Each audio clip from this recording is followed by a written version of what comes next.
Welcome to the podcast recordings of the Professor's World Peace Academy. Today we're going to be introducing and interviewing Dr. Gordon Anderson, President of Paragon House Publishers, and has been Editor-in-Chief of the International Journal of World Peace since 1992. Dr. Anderson earned his PhD in the philosophy of religion at Claremont Graduate University with minors in peace studies and international relations. He has taught courses in peace studies, social movements, and integral society. Dr. Anderson has a long experience with the analysis of major political systems. In 1985, he co-organized a conference with 90 Sovietologists in Geneva, Switzerland, a conference on the Soviet system. In 1987, in the Philippines, he co-organized a similar study on the Chinese system with 90 sinologists. In 1989, in London, England, he co-organized a conference of 90 experts on democratic government. These conferences covered not only structures of political governance, but social and economic institutions and how all social institutions are interrelated. Dr. Anderson is the author of many articles and books, including Philosophy of the United States, Life, Liberty, and the Pursuit of Happiness. That was in 2004, and later in 2009, published Life, Liberty, and the Pursuit of Happiness, version 4.0. He has served as president of the Minnesota Legislative Evaluation Assembly, which evaluates legislation passed by the Minnesota State Legislature, and has been member of its board since 1999. On this particular interview, Dr. Anderson is going to be speaking on the topic of work in progress, in which he examines, the title of this work is Institutional Viruses and the COVID-19 Pandemic. To introduce this conversation, I'd like to read a brief blurb, and then we will have Dr. Anderson on the air. The coronavirus outbreak has tested many institutions, hospitals, pharmaceutical companies, governments, and international agencies like the World Health Organization, and even the media. When this new pandemic spread, we learned that many such institutions were not adequately prepared, did not have the right expertise, tried to cast blame rather than exercise responsibility, and even often misrepresent situations due to vested interests. The coronavirus outbreak provides an opportunity to reevaluate these institutions. Please join me in welcoming onto this call Professor Gordon Anderson. Hello, Dr. Kaufman. Dr. Anderson, welcome. Good to hear you. Thanks for coming on. Yeah, it's my pleasure. Good. Well, we're anxious to look at this fascinating metaphor and set of concepts you've developed in this paper, or this introductory set of thoughts that will be linked online together with our interview. You introduce an approach to looking at both the COVID-19 pandemic and parallels or similarities to how systems of government, systems in social and cultural life would similarly be hacked by pathogens which eventually sap the life or health of larger units that we also depend on for a healthy and productive life. Why don't you say a word about this notion or this parallel? Well, biological viruses like the coronavirus, they hijack and attack human cells that host their own growth and reproduction. And the same thing we're familiar with happening in computers, where the host computer or operating system will be hijacked by different types of viruses like rootkits and other tools that are used to find their way into and infecting the host. Well, the same thing, I believe, applies to social institutions. And it's becoming more apparent with the COVID-19 epidemic just how different institutions have been hijacked by the way they behave in response to this COVID-19 epidemic. So I would propose something like a virology of social institutions. That's fantastic. Where somebody can understand all the different forms of viruses, the different ways they attack, and start to apply numerical and quantifiable data to studies of institutions the way we do to viruses. Because right now, most of our institutions are just thrown together somewhat arbitrarily and very frequently hijacked without people even knowing it. And in my book, yeah, go ahead. Oh, no, carry on. Let's hear from your book, and then I'll ask a question that I just got inspired by what you just said. Yeah, so my book, Life, Liberty, and the Pursuit of Happiness 4.0, was a look at the viruses that have hijacked and infiltrated the U.S. government, which is the legal operating system for the United States.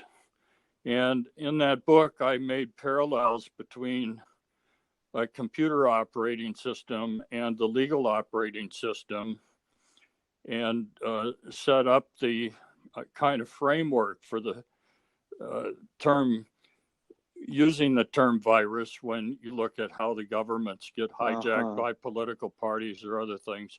Yeah. But this COVID-19 epidemic really drove the point home more clear than ever with all social institutions, because I could see the way the media, not just governments, but the media agencies like the World Health Organization, they behave in ways that appear hijacked in many cases.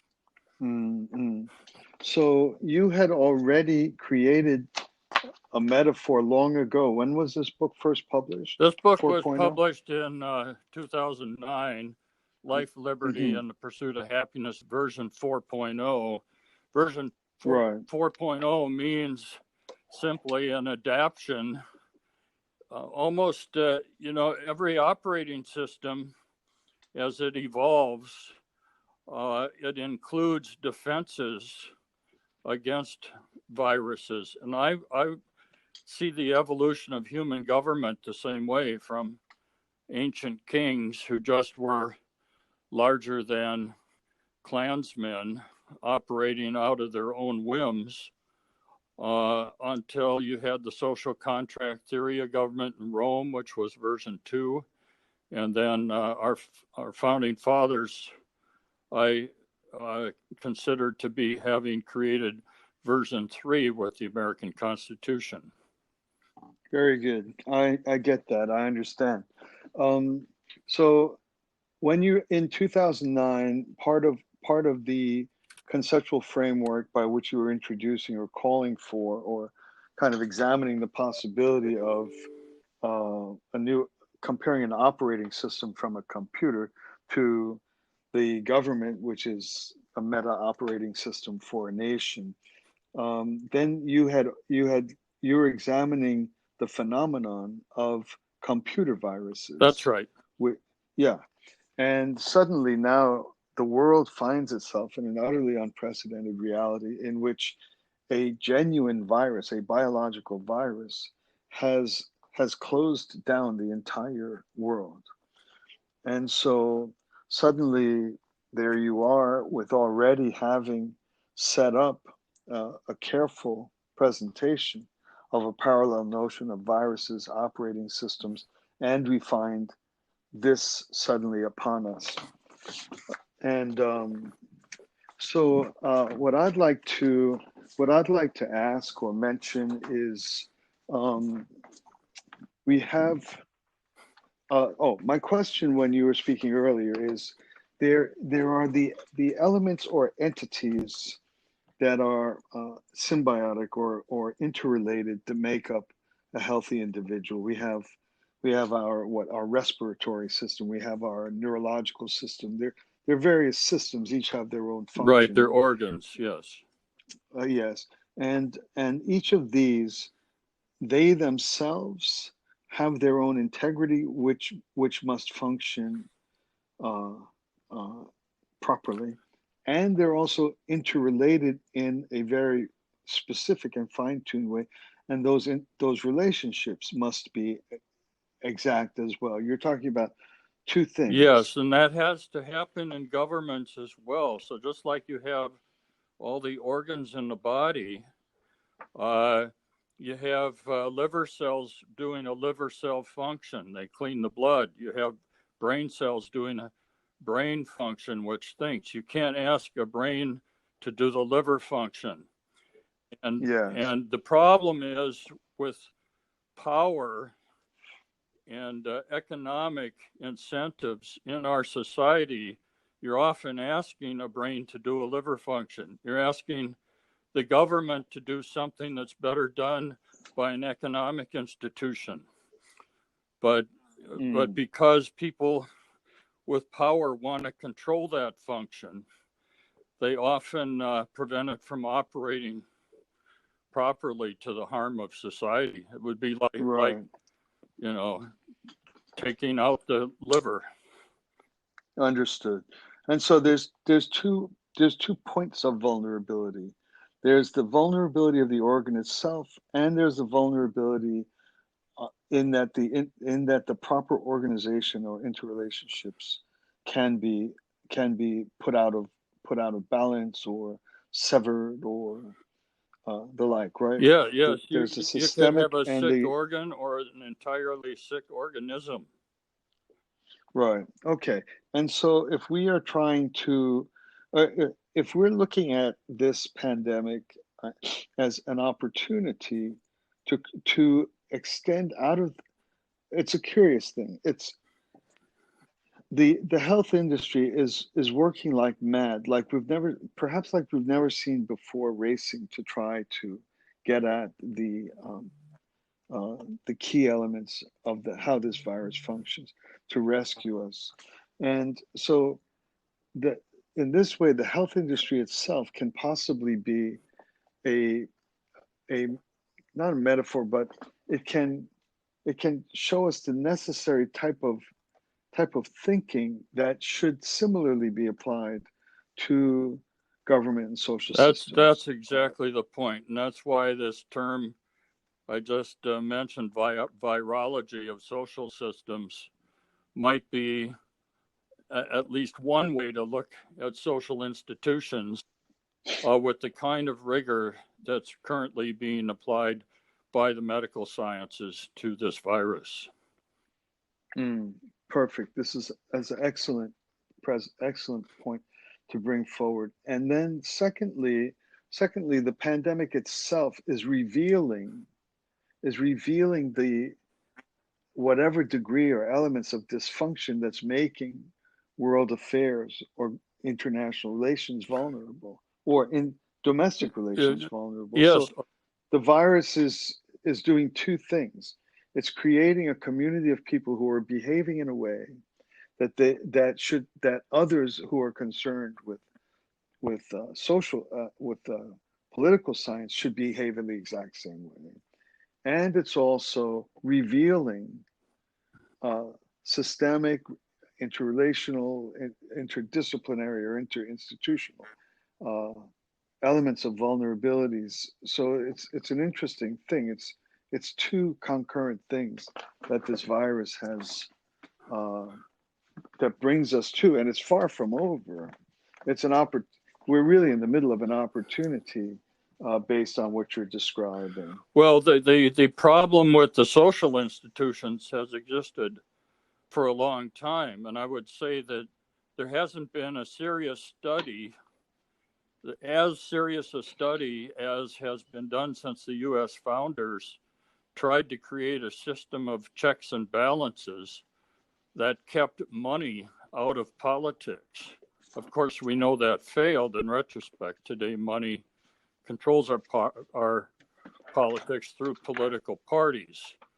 And in George Washington's farewell address, he mentioned that the founders had failed to grapple adequately with the concept of political parties to prevent them from hijacking government. But already the country had been established, and nobody really pursued those recommendations like Washington had suggested. Let's evaluate the system we created, and let's be vigilant and keep making changes as necessary.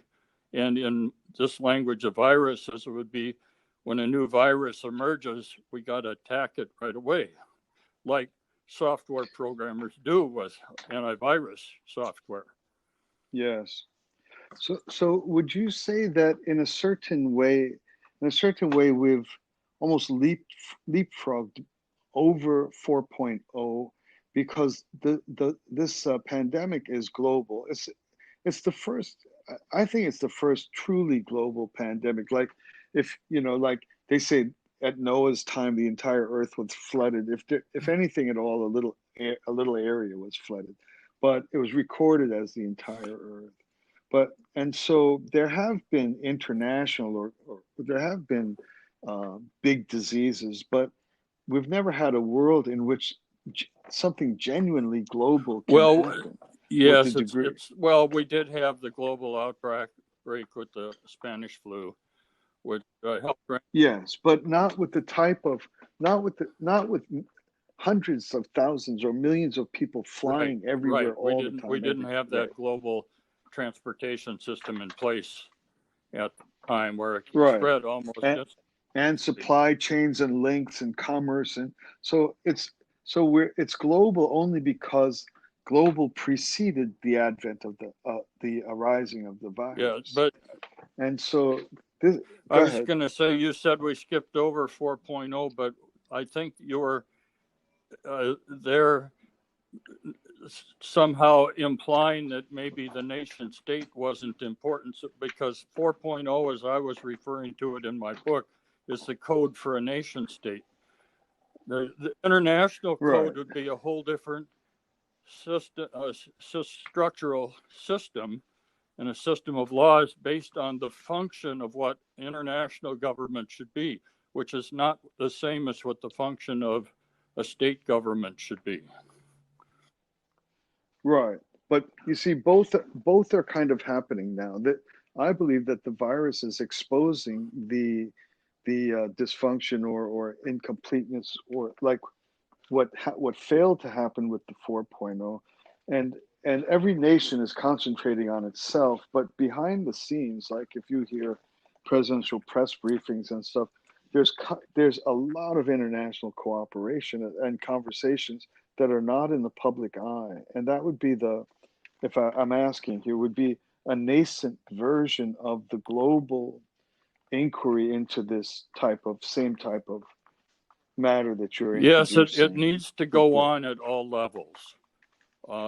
We probably need something like the World Health Organization, but what you need is the World Health Organization that runs the most efficiently it can and perform its duty the best it can. What we've learned suddenly from the pandemic is there's a political appointee there who's there because of his political connections and not necessarily his skill in handling a pandemic.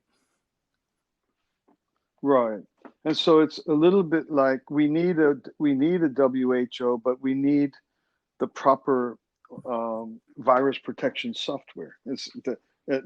According Yes, to your and that gets power to level. things like how do you appoint or elect or choose political officials. It gets to the point of what kinds of organs work best within a government to prevent hijacking and to enable them to run most smoothly. I would think you would want governments to treat people fairly and impartially and not secret favorites. That's one thing that Max Weber noted that bureaucracy is good for, is it can be impartial and treat everyone the same.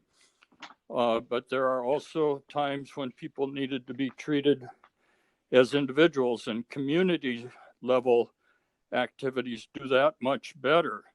And to ask, for example, the federal government to plow your driveway would be a ridiculous example of asking the wrong level of governance to do a function.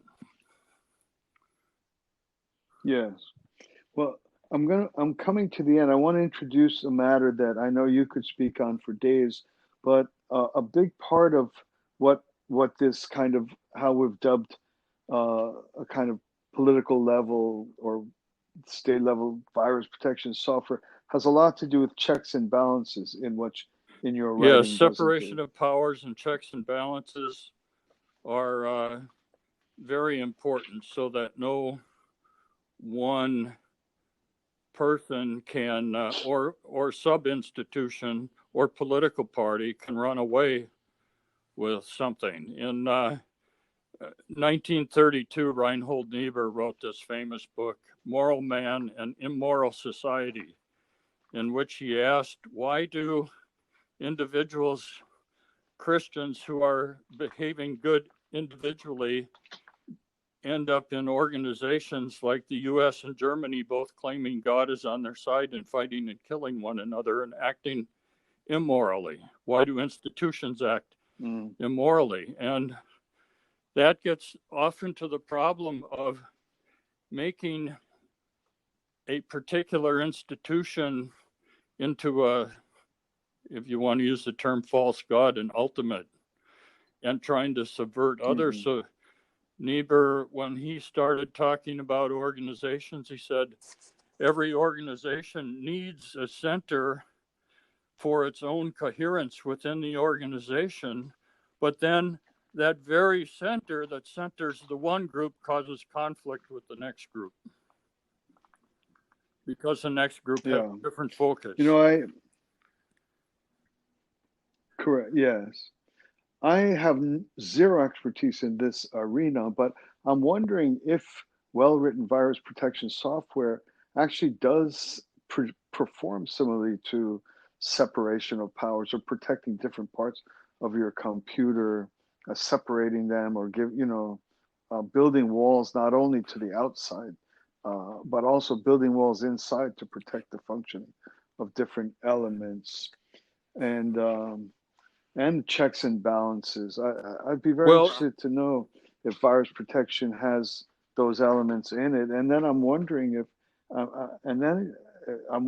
the current medical experts that are not only looking for a way to stop the impact of the actual coronavirus itself, but a way to protect the various systems in the internal health of an individual. Well, I think I'm not either an expert in computer programming or virology, but I do know that, for example, the introduction of zinc into the cell may prohibit replication of the coronavirus, and that would be a kind of a mineral check or a biological check, and the founding fathers used political structural checks, and in a corporation, transparency here is an important function to prevent one power from going away, because once something becomes exposed and it isn't hidden, people are less likely to try to hijack something. So they often ask for two people to sign a check. If a check is maybe more than $1,000 or something, just so that one person doesn't sidetrack company money to his own purpose. Mm-hmm. Yeah.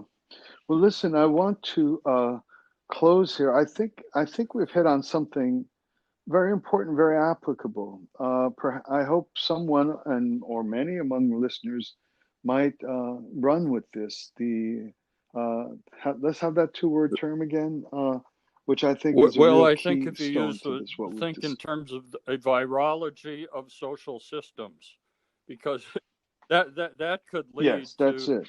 numerous books and articles classifying varieties of viruses, pathogens, yes, the Pathogens. different types, classifying different types of institutions and which different types of pathogens threaten them the most, etc. Excellent. Dr. Anderson, this has been very rich for me, and I I hope we'll get together again in the not too distant future, because this is very rich and there's a lot of potential in this initial set of thoughts. I thank you a lot for coming. Thank you for Coming inviting me, and I guess in this environment, I should say stay safe. Very good. Okay. Thank you so much. This has been a good experience, and we look forward to future times together. Bye. Thank you.